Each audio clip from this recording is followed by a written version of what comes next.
E aí, você se acha normal? É uma pergunta interessante.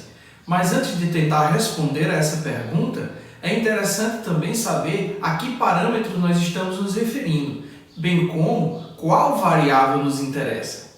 Uma vez saibamos disso, é possível sim saber se um indivíduo é normal ou não em relação à população onde ele está inserido. Então, que tal respondermos a essa pergunta na aula de hoje? Vamos ao nosso quiz de hoje. O que é uma distribuição de frequências?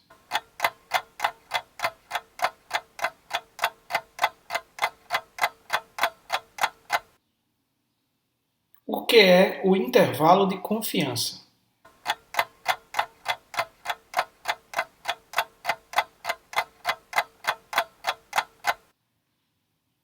O que são medidas de dispersão?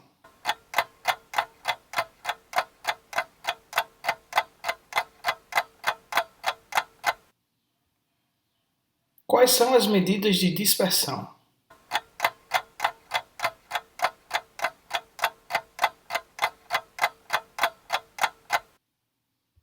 Olá, eu sou Luciano Ribeiro e bem-vindo à nossa 7ª aula de Bioestatística. Mas antes do assunto de hoje, vamos a uma rápida revisão. Nós vimos que a apresentação de dados faz parte da estatística descritiva e que geralmente em estatística esses dados são apresentados através de uma medida de tendência central que sumariza o comportamento desses dados em uma distribuição de frequências. Entretanto, essa medida de tendência central sempre é acompanhada de um intervalo de confiança e também de uma medida de dispersão dos dados, isso é, de uma medida de variabilidade. Como mostrado aqui, nós temos o cálculo de uma média, do desvio padrão desse conjunto de dados, o erro padrão da média e os limites inferior e superior do intervalo de confiança a 95%. Então, nesse caso aqui, a média foi 110,6, com desvio padrão de 12,75, erro padrão da média de 3,67, limite inferior de 102,5 e limite superior de 118,7, configurando assim o nosso intervalo de confiança. Na representação gráfica, nós temos aqui, no gráfico à esquerda, essa média acompanhada do desvio padrão. No centro, nós temos essa mesma média acompanhada do erro padrão da média. E aqui à direita, nós temos a média acompanhada de seu intervalo de confiança. Se vocês observarem, esse tipo de apresentação é muito comum em estatística. Nestes gráficos, as colunas simbolizam o valor médio e as barras representam, ora, o desvio padrão, ora, o erro padrão da média e, ora, o intervalo de confiança. Nós também vimos que a média e o desvio padrão, na verdade, representam algo maior, isso é, representam como a distribuição de frequência daqueles dados se comporta. A distribuição de frequência é a distribuição dos elementos de uma amostra de acordo com as classes a que pertencem. Essa distribuição mostra o número de indivíduos, isso é, a frequência, que pode ser absoluta ou relativa, como vimos, existentes em cada uma da classe. Isso é, ela computa quantos indivíduos existem em cada uma das classes. E entre os vários tipos de distribuição de frequências possíveis, existe um tipo de distribuição que é muito importante em estatística. Essa é a distribuição normal, que é o assunto da aula de hoje. Tudo teve início com o trabalho de Abraham Mover. No trabalho intitulado Doutrina das Chances, publicado em 1733, nesse trabalho, Mover estudou a distribuição de valores utilizando um estudo fatorial, usando uma moeda e verificando os resultados de cara ou coroa. Mover percebeu que a distribuição era binomial, isso é, apenas havia duas possibilidades de desfecho. Ou a moeda apresentava a cara voltada para cima, ou a moeda apresentava a face da coroa voltada para cima. Ele percebeu que à medida que nós atiramos a moeda, as chances de termos um dos dois resultados, isso é, a probabilidade de termos, por exemplo, cara, aumenta a cada tentativa. Entretanto, a partir de um certo ponto, as chances se equilibram. Se eu jogar a moeda 10 vezes, em 5 delas eu posso ter uma probabilidade de chance de dar cara. E nas outras 5 eu tenho a possibilidade de dar coroa. Mowbray percebeu que à medida que o número de repetições desses lances de moedas aumentam, essa distribuição que originalmente é binomial, ela se torna muito próximo daquilo que nós conhecemos hoje como uma distribuição normal. E isso é válido para qualquer tipo de análise binomial, isso é, onde eu tenho duas possibilidades. À medida que o n aumenta, a distribuição binomial se torna cada vez mais próxima de uma distribuição normal. Um outro estudo muito importante foi o estudo sobre o teorema central do limite. Esse estudo mostra que quando o tamanho da amostra aumenta, a distribuição amostral da sua média aproxima-se cada vez mais de uma distribuição normal. Mais tarde, Pierre-Simon Laplace continuou seu trabalho e em 1777 ele obteve uma boa aproximação do erro entre a distribuição normal e a distribuição binomial. Em seu livro, lançado em 1781, ele publica a primeira tabela de distribuição normal. Entretanto, até esse momento não existia uma aplicação prática do uso da distribuição normal. Foi apenas com Johann Carl Friedrich Gauss que descobriu o método dos mínimos quadrados por volta de 1796 que as coisas mudaram. Esse trabalho foi o começo do interesse de Gauss na teoria dos erros de observação, que o levou em 1809 a elaborar a lei de Gauss sobre a distribuição normal de erros, e também deu origem à representação gráfica clássica de uma curva em formato de sino que exemplifica uma distribuição normal. Mas afinal de contas, o que é uma distribuição normal? Numa distribuição de frequências, quando os valores da média, mediana e moda são exatamente os mesmos, e a representação gráfica desses dados na distribuição é simétrica e mesocúrtica a partir desse ponto de tendência central, ela é considerada uma distribuição normal ou gaussiana em homenagem a Gauss. O que Gauss percebeu em seu estudo é que se observarmos o comportamento de uma variável quantitativa contínua, e medirmos o valor dessa variável nos indivíduos pertencentes a uma população, ao calcularmos o valor médio para essa variável, nós perceberemos que este valor médio coincidirá com um valor que divide o conjunto das observações em duas metades iguais. Isso é, que esse valor para a média será exatamente o mesmo valor da mediana. E que também esse valor para a média e para a mediana coincidirá com aquele que apresenta a maior frequência absoluta, que é a moda. Então, para um conjunto de observações de uma variável quantitativa contínua em uma população, os valores da média para aquela variável, mediana e moda coincidirão em um mesmo ponto. Além disso, esse tipo de distribuição de frequências apresenta algumas outras características bastante intrigantes, como, por exemplo, ao utilizarmos o desvio padrão como uma medida de dispersão para essa variável em questão, é observado que 68,2% da população estão ao redor da média, isso é, estão próximos à média em termos de valor, mais ou menos um desvio padrão. Que até 95,4% de todos os indivíduos da população terão o seu valor individual ao redor da média em mais ou menos 2 desvios padrões. E 99,7% dos indivíduos da população apresentarão o seu valor individual para aquela variável ao redor da média em mais ou menos 3 desvios padrões. Esse comportamento é sempre o mesmo, não importando que tipo de variável quantitativa contínua é observada. E justamente por conta desse comportamento bastante previsível, muito da estatística inferencial é baseada na distribuição normal de valores. Então, para que uma distribuição de valores seja considerada uma distribuição normal, os valores de média, moda e mediana devem coincidir no mesmo ponto, isso é, devem ser iguais. de tal forma que essa curva tem sempre essa feição em forma de sino. Uma curva de distribuição que apresenta um comportamento bimodal, isso é, ter duas modas, ou apresenta-se assimétrica, isso é, ter uma mediana que não coincide com os valores da média e da moda, torna essa distribuição anormal. E logo, todas as características apontadas por Gauss para uma distribuição normal tornam-se inválidas. Nesse exemplo do gráfico à direita, nós vemos uma distribuição anormal, porque nessa distribuição de frequências, nós observamos nitidamente não há simetria.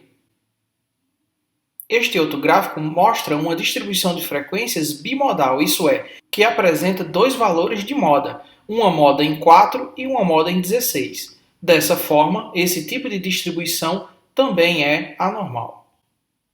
Quanto às propriedades relativas à distribuição normal, a simetria é uma das mais importantes. Então, para ser normal, a distribuição tem que ser simétrica, como é o caso do gráfico no centro da imagem. Se houver uma assimetria à direita, isso é, os valores individuais tendem a se concentrar do lado direito em relação ao valor médio, essa distribuição é considerada anormal e assimétrica à direita. Já, se esses valores tendem a se concentrar à esquerda do valor médio, nós também dizemos que essa distribuição é anormal e há uma assimetria à esquerda. O cálculo da assimetria é dado pela equação de Skewness, onde essa assimetria é calculada somando-se os valores do primeiro quartil mais o valor do terceiro quartil e subtraindo duas vezes o valor do quartil 2, isso é, da mediana. Dividindo esse valor pela subtração do quartil 3 pelo quartil 1, nós temos o cálculo para a simetria. Se essa simetria der zero, a distribuição é simétrica, isso é, média, moda e mediana são iguais. Se esse valor for maior do que zero, a distribuição é assimétrica positiva ou assimétrica à direita. Se esse valor for negativo, isso é, menor do que zero, a distribuição é assimétrica negativa ou assimétrica à esquerda. Além da simetria, uma outra característica que determina uma distribuição normal é a curtose, isso é, o grau de alongamento ou achatamento da frequência relativa relacionada com a medida de tendência central. Quando a frequência de observações para indivíduos que têm o valor da variável quantitativa contínua de interesse e que esse valor coincide exatamente com o valor médio aumenta muito, isso é quando essa frequência relativa é muito alta, essa curva é considerada leptocúrtica. Isso é, ela é bastante alongada no que diz respeito aos valores próximos ao valor de medida de tendência central, no caso aqui, a média. Já ao contrário, quando nós temos um achatamento da curva, nós chamamos essa curva de platicúrtica. Isso é, a frequência relativa para indivíduos com valores para a variável quantitativa contínua de interesse que coincidem com o valor médio é relativamente pequeno. Isso é, essa frequência ao redor da média é pequena, aumentando assim a frequência de aparecimento de valores um pouco mais distantes da média. De tal forma que essa curva também não tem uma distribuição normal. Então, uma curva de distribuição normal ela é considerada mesocúrtica. Ela nem tem um achatamento, nem tem um alongamento da frequência de valores ao redor da medida de tendência central. Existe um cálculo para determinar a curtose, pelo coeficiente centrílico de curtose. O coeficiente centrílico, K, é calculado subtraindo o quartil 1 do quartil 3, dividindo esse valor por duas vezes a diferença entre o decil 9 e o decil 1. Se o valor de K for exatamente igual a 0,263, a curva será mesocúrtica. Se o valor de K for inferior a este valor, a curva será leptocúrtica. E se o valor de K for superior a esse valor, a curva é considerada platicúrtica. Então, em suma, uma distribuição é considerada normal quando os valores da média, moda e mediana coincidem, quando essa distribuição é simétrica, isso é, o AS calculado é de zero ou próximo a isso, e além disso, quando o estudo de curtose determina um valor de K próximo a 0,263. Isso é, quando a análise de curtose determina que essa distribuição é mesocúrtica. Como vimos, se a distribuição for normal, ela apresentará algumas propriedades bastante interessantes. Como a distribuição normal é definida por dois parâmetros, isso é, ela é definida pela média e pelo número de desvios padrões ao redor da média, uma das propriedades mais interessantes que pode ser calculada com base na distribuição normal é a chamada zona de normalidade. O que é essa zona de normalidade? Se pegarmos uma variável quantitativa contínua e observarmos o seu comportamento em uma população, nós veremos que 68,2% dos indivíduos dessa população terão o valor individual para aquela variável de interesse a uma distância relativa de mais ou menos um desvio padrão. Isso é, que 68,2% da população terão o seu valor próximo à média em até um desvio padrão. Um indivíduo que apresente o valor para aquela variável a mais ou menos um desvio padrão em relação à média, ele é considerado um indivíduo normal para aquela característica. Nessa zona amarela, que corresponde aos 13% da população que tem o seu valor para aquela variável entre 1 e 2 desvios padrões a mais em relação ao valor da média, ou esses 13,6% da população que tem o seu valor no intervalo de menos 1 a menos 2 desvios padrões em relação à média, esses indivíduos são considerados acima ou abaixo da média. E para aproximadamente 2,2% da população que tem o valor para aquela variável acima de 2 desvios padrões em relação à média, ou para aqueles 2,2% da população que tem o valor para aquela dada variável menor do que a média num nível acima de 2 desvios padrões, esses indivíduos, pertencentes a esses extremos da distribuição de frequências, são considerados indivíduos anormais. Isso é, são considerados indivíduos que para aquela dada variável têm um valor anormal. Como é que isso funciona na prática? Imagine uma determinada variável quantitativa contínua, como por exemplo, a altura. Nesse exemplo, nós temos um indivíduo que é nitidamente mais alto, dois indivíduos de estatura mediana e dois indivíduos de estatura mais baixa. Percebam que nesse ponto eu posso calcular facilmente a média da altura. Também posso calcular o valor da mediana para essa amostra. Mas dificilmente eu poderei calcular o valor da moda, tendo em vista que em 5 indivíduos dificilmente nós teremos 2 ou mais indivíduos exatamente com o mesmo valor de altura. Entretanto, se essa amostra aumenta um pouco mais, eu começo a ter um ajuste do comportamento dessa amostra em relação a uma distribuição normal. Nós teremos indivíduos altos, indivíduos baixos e indivíduos medianos. Ao calcularmos a média e a mediana para esse grupo, nós já teremos provavelmente valores muito próximos um ao outro.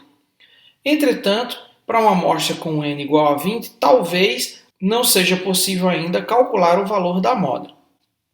Entretanto, se essa amostra aumenta para, por exemplo, 120 indivíduos, com certeza eu conseguirei determinar o valor médio, o valor de mediana e o valor de moda para essa amostra. De tal forma que o valor para a altura média, o valor da altura mediana e o valor da moda para a altura provavelmente se agruparão em um único valor ou muito próximo disso.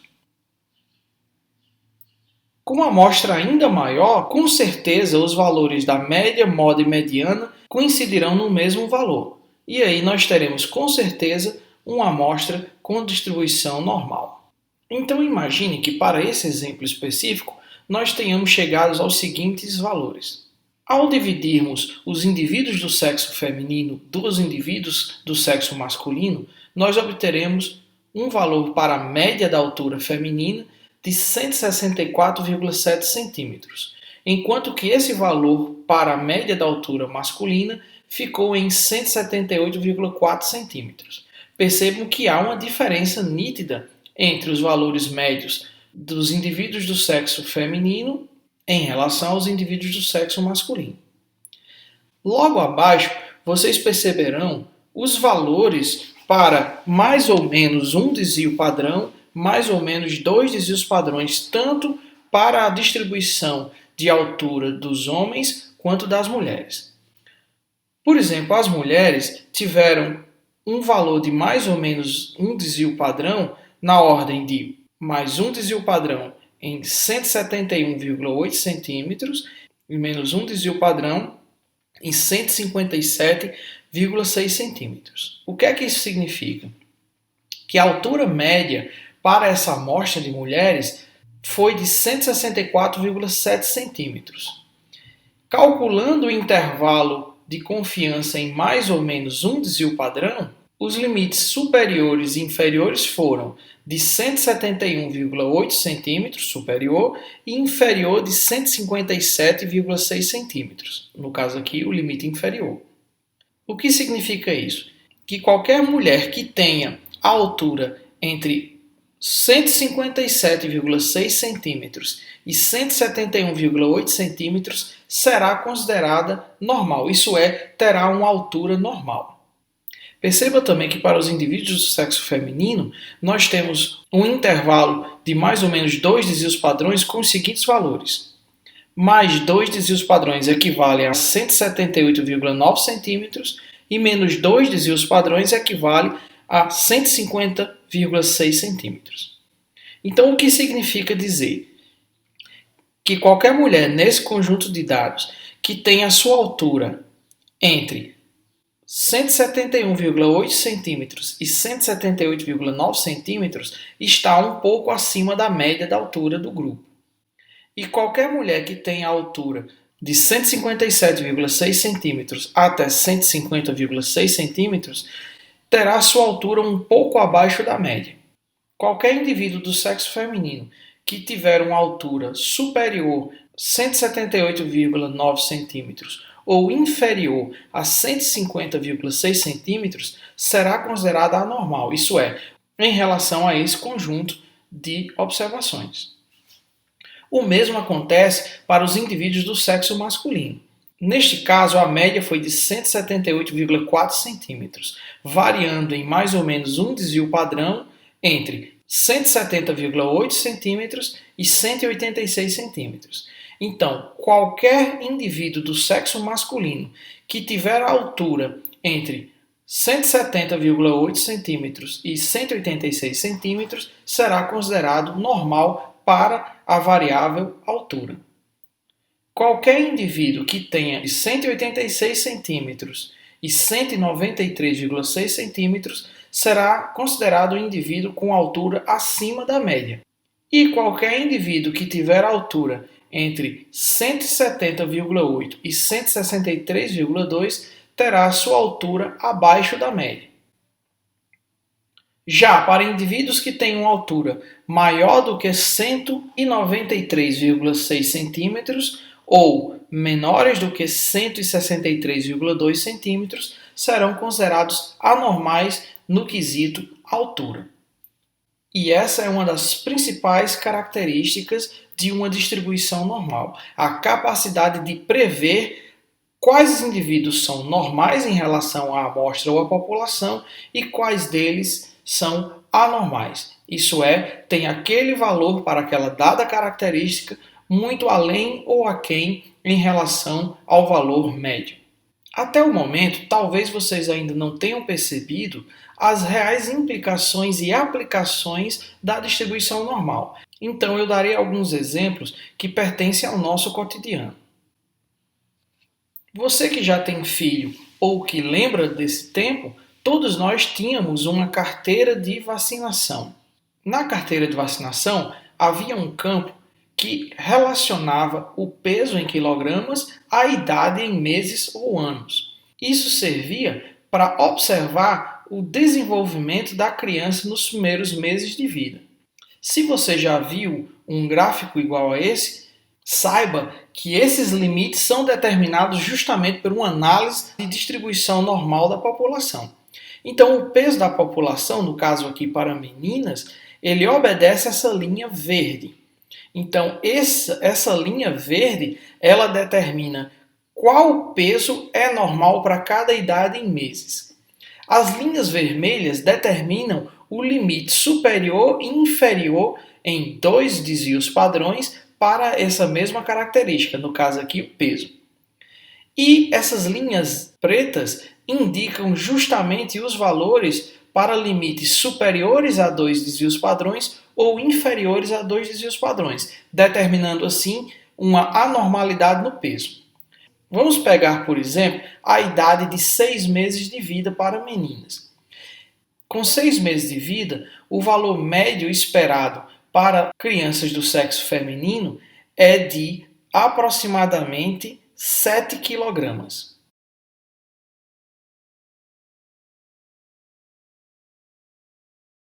Uma criança que tenha por volta de 6 kg está abaixo do peso, entretanto, ainda é considerada normal.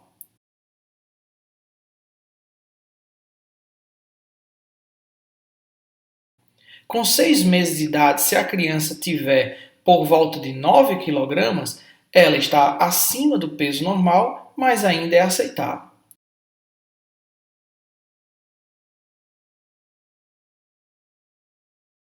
Entretanto, com 6 meses de vida, se a criança tiver menos de 5 quilos ou mais de 11 quilos, essa criança é considerada subnutrida ou então obesa.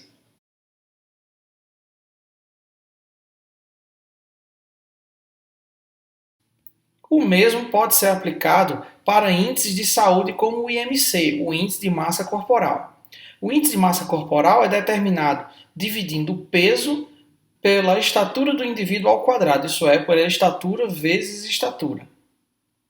Os valores são muito variáveis, e o que nós temos, segundo a Organização Mundial de Saúde, é que um IMC abaixo de 19, a classificação é que esse indivíduo tem baixo peso. Um IMC entre 25 e 19, peso normal, um IMC entre 25 e 30, sobrepeso, e um IMC de 30 a 40, obesidade do tipo 1, e um IMC acima de 40, obesidade mórbida. O que significa isso? Que esses valores vieram do cálculo de distribuição normal para a relação entre peso e estatura. Qualquer indivíduo que tenha um IMC muito abaixo de 19, ela é considerada anormal para esse fator, e qualquer indivíduo que tenha um índice de massa corporal acima de 30 também é considerado anormal para esse fator. Quando nós realizamos um exame sanguíneo, por exemplo, não importa se seja uma contagem diferencial de células sanguíneas ou parâmetros bioquímicos diversos, nós sempre teremos um valor médio associado a um intervalo de confiança onde eu tenho os limites para a normalidade do indivíduo. Quando nós dizemos que o indivíduo está com uma trombocitopenia, por exemplo, significa dizer que o valor para trombócitos desse indivíduo está aquém do valor médio mais do que 2 desvios padrões. Ou quando dizemos que o colesterol de um indivíduo está alterado, a mesma coisa. Se existe um valor normal para o colesterol do indivíduo, por exemplo, de 240 mg por decilitro de sangue, existe também associado a esse valor médio para a população valores inferiores e superiores, isso é, valores que correspondem a 2 desvios padrões para mais ou 2 desvios padrões para menos. E como essa é uma característica normal, tipicamente distribuição normal, nós podemos dizer quando o indivíduo está com hipercolesterolemia ou com hipocolesterolemia, isso é, com valores alterados desse parâmetro sanguíneo. Existem várias e várias aplicações, por exemplo, até inteligência. A inteligência é determinada pelo cálculo do coeficiente de inteligência, a partir de um questionário com várias perguntas em ordem crescente de complexidade. Então, por exemplo, para a população mundial, nós temos aqui que a média do coeficiente de inteligência é por volta de 100 unidades. O que significa que, se um indivíduo tem o coeficiente de inteligência entre 85 e 115, que são os valores apresentados aqui, mais ou menos um desvio padrão, esse indivíduo apresenta-se normal do ponto de vista de inteligência. Indivíduos que têm entre 115 e 130 pontos para QI correspondem a uma parcela de 13,6% da população que são considerados acima da média. Já para indivíduos que têm acima de 130 ou até mesmo acima de 145 pontos para QI, são considerados indivíduos muito acima da média, inclusive gênios. Alguns exemplos de indivíduos que têm um QI acima de 160, se destacando da população geral, são o Hawking e o Einstein. Esses dois indivíduos, ambos físicos, tinham um QI acima de 160. Do mesmo jeito que nós temos indivíduos com um QI acima da média, obviamente também teremos indivíduos com um QI abaixo da média. Até então, todos os exemplos aqui mostraram apenas estatística descritiva, isso é, nós mostramos os intervalos de confiança relativos a indivíduos com características normais e os intervalos a partir dos quais esse indivíduo pode não ser considerado mais normal. E além disso, como determinar se um indivíduo é anormal em relação a uma dada variável quantitativa contínua? Nós podemos fazer isso através da estatística inferencial. E a estatística inferencial, ela se baseia em testes de hipóteses paramétricos. Por exemplo, um teste de hipótese paramétrico muito utilizado para se comparar dois conjuntos de observação é o teste T-de-Student. No teste T-de-Student, estão sendo comparadas dois conjuntos de dados, isso é, duas distribuições de frequências. Cada uma dessas distribuições tem um valor de média e tem um nível de variabilidade de dados dado em desvios padrões. O que o teste faz, na verdade, é comparar esses dois conjuntos de observações, determinando se essas diferenças existentes são significantes do ponto de vista estatístico. Da mesma forma, quando utilizamos uma análise de variância, onde o objetivo aqui é comparar três ou mais conjuntos de dados, o que estamos fazendo é comparando essas distribuições de frequências e essas distribuições de frequências têm um comportamento normal, de tal forma elas são previsíveis. De tal forma que para a realização de um teste de hipóteses paramétricos, como é o caso aqui do teste T ou da ANOVA, há uma necessidade que os dados obtidos das amostras tenham um comportamento normal, isso é, sejam descritos através de uma distribuição normal. Então, na prática, antes de realizarmos um teste de hipótese paramétrico, é imperativo que antes saibamos se os nossos dados se comportam de maneira normal, isso é, se esses dados têm distribuição normal. Para isso, existem testes de normalidade. Dentre os testes de normalidade, um dos mais poderosos é o teste de Anderson-Darling. Esse teste é especialmente útil para quando as amostras são relativamente grandes. Um teste de poder estatístico semelhante é o teste de Agostino-Pearson, também utilizado quando as amostras têm mais de 8 componentes. O teste de Shapiro-Wilk serve para amostras que têm entre 8 e 3 elementos. E o teste de Kolmogorov-Smirnov para amostras com tamanho entre 4 e 8 indivíduos. O poder de um teste de hipótese está relacionado à sua capacidade de ter menor chance de cometer erro do tipo 2.